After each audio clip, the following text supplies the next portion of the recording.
عمرك حسيت في أول أسبوع دراسة إنك متحمس وبعد شهر واحد المواد بتبدأ تتراكم عليك ومش عارف تبدأ منين؟ طيب إزاي تقدر تبدأ السنة دي من غير ما تلاقي نفسك في النص غرقان في تراكمات المذاكرة والامتحانات اللي ملهاش آخر؟ تعالى الأول كده نعرف ليه بنفقد الحماس ونراكم علينا المواد، ودي كانت أكتر مشكلة بتقابلني وقت الدراسة، وكنت أتمنى إن أي حد يقول لي الكلام اللي هقوله لك في حلقة النهاردة. أول سبب يخليك مشتت وبعيد عن الدراسة وتراكم المواد عليك وتفقد حماسك بشكل كبير جدا غياب الخطة. اغلب الوقت انت ممكن تقع في فكرة انك لازم تمشي اليوم بيوم من غير اي خطة، والنتيجة اول ما تيجي امتحانات بتلاقي نفسك مش عارف تتصرف ازاي، عندك كمية دروس وواجبات محتاج انك تراجعها ودي بتكون نتيجة غياب الجدول البسيط اللي ممكن تستخدمه من أول يوم، واللي بيخلي أي مادة تكون سهلة معاك طول فترة الدراسة. الخطأ التاني وهو الحماس المؤقت. في أول أسبوع من الدراسة كلنا بندخل متحمسين جدا، بنفضل نذاكر، بنحضر، بنكتب، لكن المشكلة الكبيرة إن الحماس ده بيكون عامل زي النار بيولع بسرعة، وبعد كام أسبوع تلاقي الحماس ده بيبتدي يضعف جدا ويدخل مكانه طول فترة الدراسة الملل والروتين اللي بيخنقك طول الوقت، وساعة الامتحانات تلاقي نفسك بتذاكر وانت مش طايق نفسك. الخطأ الثالث وهو التسويف والتأجيل. جملة انا هبدأ من بكرة ذاكر او خلينا ذاكر المادة دي الاسبوع الجاي، ده اكتر سبب كان بيخليني انا شخصيا اعاني بعد كده في الدراسة، وتلاقي المواد بتتراكم عليك ومش عارف بعد كده هتبدأ منين. كل مرة كنت بأجل فيها ساعة بلاقي نفسي ما بذاكرش. التأجيل ده بيتحول لأيام بعد كده بدون ما تحس، والايام تتحول لشهور لحد ما تلاقي نفسك واقف على باب الامتحانات. الخطأ الرابع وهو التركيز على الكمال. افتكر في فترة من الفترات وانا بدرس كنت بحب جدا ان مذاكرتي تكون مثالية، وكده كده انت في مذاكرتك، في علاقاتك مع اصدقائك، في شغلك، في اي مكان هتحاول تدور على المثالية او هتحاول انك تعيش دور المثالية، عمرك ما هتنجح، وهتلاقي نفسك بتدخل دايرة فيها افكار كتير جدا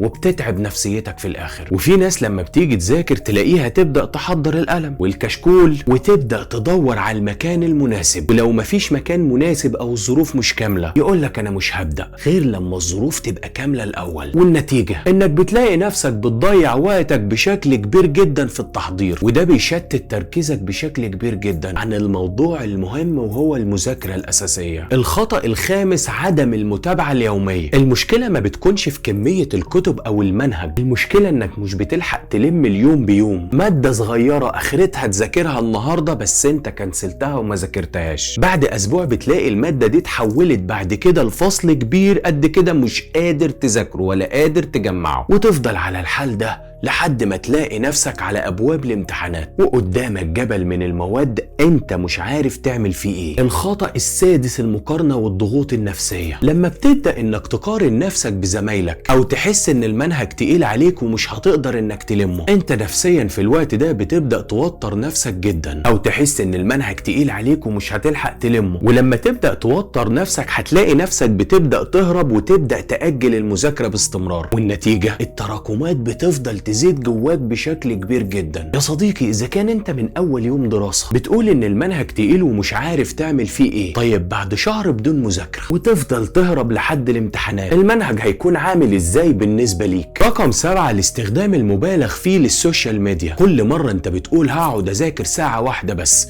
وبعد كده تمسك التليفون، ال5 دقايق اللي بتمسك فيهم التليفون المفروض انت بتكون واخدهم بريك، بيتحولوا بدون ما تحس ساعة واكتر على حاجة تافهة، وفجأة تلاقي اليوم طار بدون ما تحس، والمواد بتفضل تتراكم عليك من غير ما تحس، ومش هتفوق يا صديقي غير ساعة الامتحانات، والنتيجة درجات مش احسن حاجة، وتبدأ تتعب بشكل كبير جدا لانك ما جبتش الكلية او ما جبتش المجموع اللي كان نفسك فيه. جيمس كلير بيحكي في كتاب العادات الذرية عن طالب كان متعود ان هو يأجل مذاكرته دايما لحد ما جه عليه وقت وفهم ان المشكلة مش في الكسل، لكن المشكلة كانت في النظام اللي هو بيستخدمه. مع الوقت العادة البسيطة دي بتكون هي النجاح الكبير او مفتاح لنجاح كبير جدا، والمثال ده بيوضح يا صديقي العسل ان الحل مش بيكون في الطموح الكبير اللي بيكون عندك في البداية، لكن في بناء العادة بشكل يومي متكرر بكل بساطة وكل سهولة، علشان ما تضخمش الموضوع على نفسك، فعقلك يبدأ يخلق ليك اعذار زي يخليك تفتح تيك توك، تنزل تخرج مع اصحابك، تعمل اي حاجة غير المذاكرة. في كتاب قوة العادات لتشارلز دويك بيحكي عن فكرة العادة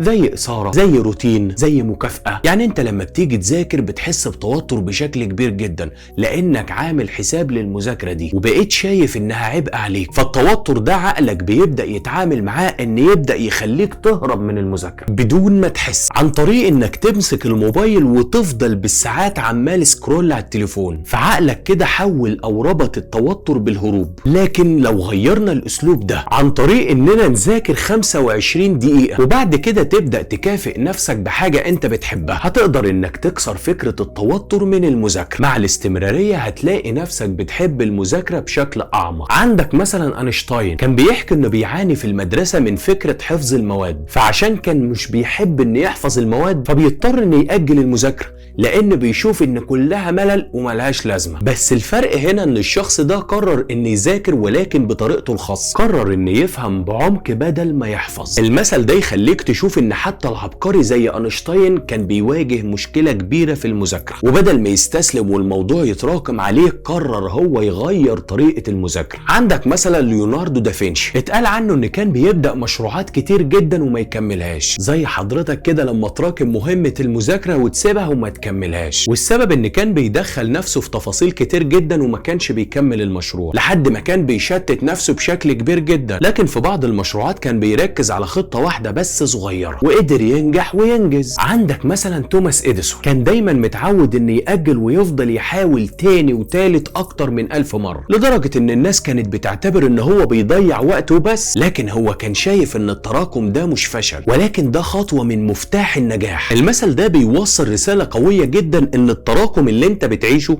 مش معناه نهاية العالم، بس انت محتاج ادارة ذكية للمذاكرة علشان تقدر توصل لنتيجة كويسة. طيب بعد كل ده انا عايزك تقول لي هعمل ايه الحل المناسب اللي ناس كتير جربته وجاب معاها نتيجة 200%؟ ممتاز، عايزك تركز كويس جدا في كل القواعد اللي هقولك عليها. هقولك على 8 قواعد مهمين جدا جدا وصدقني هتدعي لي لو ركزت فيهم. في البداية قبل ما نبدأ ما تنساش تصلي على سيدنا محمد عليه افضل الصلاة والسلام، ولو لسه ما عملتش لايك للحلقة فادعمنا بلايك واشتراك وفعل زر التنبيهات عشان توصلك كل الحلقات الجديدة، واعمل شير للحلقة دي لأي حد من أصدقائك محتاج يسمع الكلام ده. القاعدة الأولى يا صديقي الجميل، قاعدة البداية الصغيرة. ما تقولش هقعد أذاكر 3 ساعات، ولكن عايزك تبدأ ب10 دقايق بس أو صفحتين على الأقل. لما تبدأ بحاجة صغيرة قوي مع الوقت أو مع الاستمرارية هتلاقي نفسك بتخلي 10 دقايق نص ساعة وبعد كده ساعة وبعد كده ساعتين وبعد كده 5 ساعات وبراحتك عيش. جيمس كلير في العادات الذرية بيقول العادة مش مهمة في حجمها، المهم انك تقدر تثبت العادة دي عندك. زي مثلا اللي عايز يروح الجيم، بدل ما يقول انا عايز اروح الجيم النهاردة، لا يروح يلبس لبس الجيم على طول. مجرد ما تلبس هتلاقي نفسك متحمس وبتنزل تروح الجيم على طول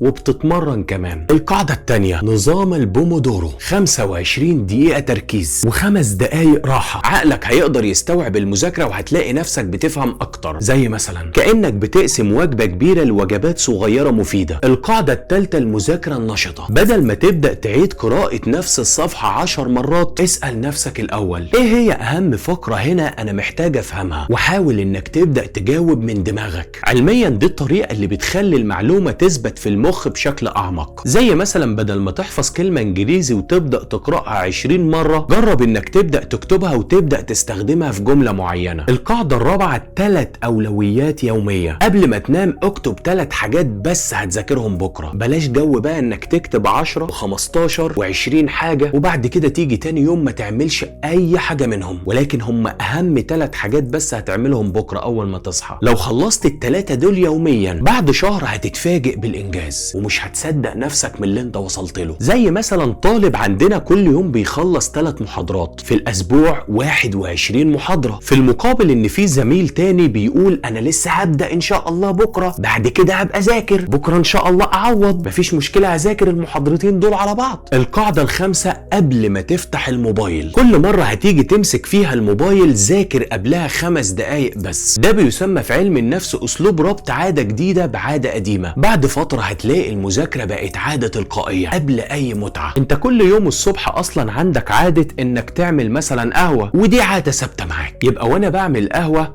احاول على قد ما اقدر ان اربطها بعاده جديده انا عايز اتعلمها، زي مثلا لغه، اذاكر في ماده انا ما ذاكرتهاش امبارح. المهم اعود نفسي وانا بعمل القهوه احاول اعمل حاجه جديده او احاول اربط نفسي بعاده جديده. بعد فتره تلقائيا كده هتلاقي عقلك بيبدا يربط القهوه بعاده جديده. اللي عايز اوصله ليك مثلا ان كل مره هتيجي تفتح فيها مثلا اللابتوب حاول انك تذاكر قبلها ب5 دقايق. كل مره ارجع من الكليه ابدا اذاكر ملخص محاضره قبل ما اقعد وارتاح، قبل ما اعمل اي حاجه لازم اذاكر المحاضره اللي خدتها النهارده. تلقائيا مخك هيبدا يربط العاده الجديده اللي بدات تعملها بعاده قديمه، فتلقائيا تلاقي فكره المماطله راحت من بالك وعقلك بدا يتعود على الروتين ده. كل ما تيجي ترجع من الكليه هتلاقي عقلك بيعودك انك قبل ما ترتاح وقبل ما تعمل اي حاجه تبدا تذاكر ملخص المحاضره اللي خدتها النهارده. العاده رقم 6 اداره الطاقه مش الوقت. في طلاب اول ما يجي يذاكروا من اول ساعه تلاقيهم انهاروا خالص، وفي طلاب تانية يقدروا يذاكروا 3 ساعات او 4 ساعات في اليوم. السر انك قبل ما تذاكر اعرف طاقتك دي هتتحمل وقت قد ايه. مثلا انا بستحمل المذاكره ساعه او ساعتين وبعدها بهنك خالص، يبقى في بدايه الساعه او الساعتين دول اذاكر فيهم المواد التقيله عليا. برضو في ناس الصبح بتقدر تذاكر كويس جدا، يبقى ذاكر الصبح المواد التقيله. في ناس بتذاكر الظهر او بالليل بكامل طاقتها، يبقى في الوقت ده اذاكر المواد التقيله عليا. حاول انك تسيب المواد السهله الوقت يكون طاقتك فيه ضعيفه شويه، وده لان دماغك بيكون عامل زي بطاريه الموبايل تستغله في المكالمات المهمه وهو 100%، او دماغك 100% طاقه، مش تروح وهي 10% طاقه وتبدا تذاكر المواد التقيله. مش هتعمل اي حاجه وكل اللي هتذاكره هيروح. القاعده ال7 مكافآت ذكيه. بعد ما تبدا تذاكر لمده ساعه او بعد ما تخلص جزء كبير جدا من المذاكره ابدا كافئ نفسك بحاجه صغيره. تدي لنفسك شوكولاته، تخرج مع اصحابك خروجه كان نفسك فيها، تلعب شويه بلاي ستيشن، تتفرج على ماتش معين، تتفرج على حلقه من مسلسل انت بتحبه. في الحاله دي المكافآت يا صديقي مش بتضيع الوقت، ولكن انت كده عملت وسيله تربط المذاكره بالمتعه. زي الدماغ بيحب جدا الدوبامين، لو انت قدرت تربط الدوبامين ده بالمذاكره هتبدا تحس ان المذاكره مش حمل عليك. القاعده رقم 9 المجموعه او المسؤوليه الاجتماعيه. حاول انك تذاكر مع صديق او مجموعه، كل واحد فيكم يبدا يشرح للتاني الجزء اللي بيذاكره، او حاول انك تكتب جزء كبير جدا من انجازاتك اليوميه على ورقه معينه. لما تبقى عارف ان في حد سبورت ليك هيتابع اللي انت بتعمله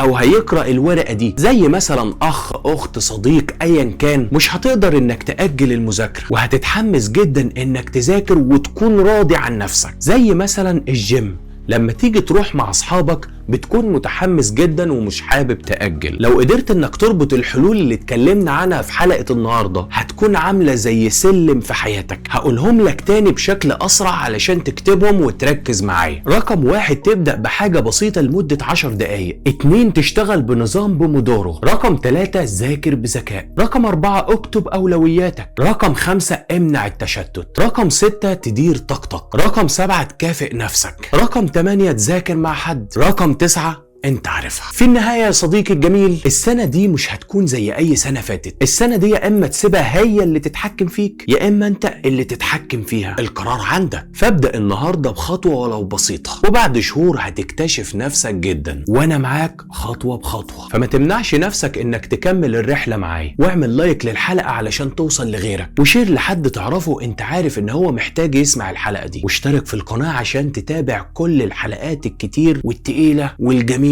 واللذيذة اللي هتنزل ان شاء الله. صل على سيد الخلق محمد عليه افضل الصلاة والسلام. اللهم انصر اخواتنا يا رب العالمين.